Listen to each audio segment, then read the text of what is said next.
Situata e krijuar nga gripi në vend ka bërë që Ministri i Shëndetësisë të urdhërojë mbylljen e qerdheve, kopshteve dhe shkollave të arsimit parauniversitar në datat 4, 5, 6 dhe 7 janar 2017. Në njoftimin zyrtar, Ministria e Shëndetësisë njofton se gjatë javës së fundit, numri i qytetarëve të paraqitur në qendra shëndetësore për shkak të përhapjes së virusit të gripit në Shqipëri vazhdon të jetë në rritje, ndërkohë që prej 3 ditësh vendi po përballet me kushtet e motit me temperatura shumë të ulta, të cilat do të vazhdojnë edhe disa ditë, duke krijuar kushte të favorshme për përhapjen e mëtejshme të virusit.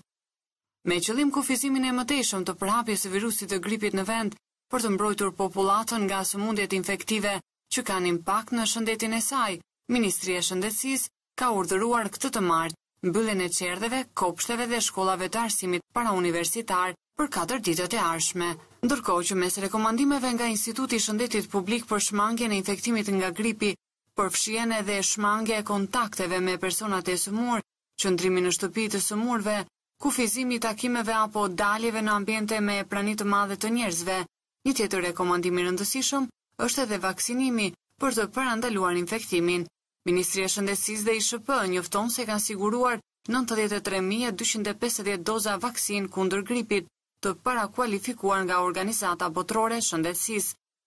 Rekomandohet trajtimi me medikamente antivirale për gripin me rekomandimin e mjekut, kryesisht në mjediset spitalore, pasi këto medikamente lehtësojnë shenjat e gripit, kufizojnë kohën e sëmundjes me 1 ose 2 ditë dhe parandalojnë komplikacionet e gripit, si pneumonit, sidomos në personat që bëjnë pjesë në grupet e përmendura më lartë.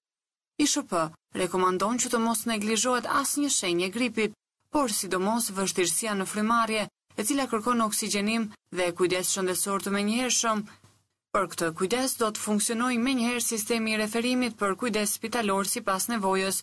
Mjekët rekomandojnë gjithashtu që gjatë këtij sezoni të gripit të konsumohen sa më shumë lëngje, fruta dhe sidomos ushqime të shëndetshme, si dhe aktivitet fizik.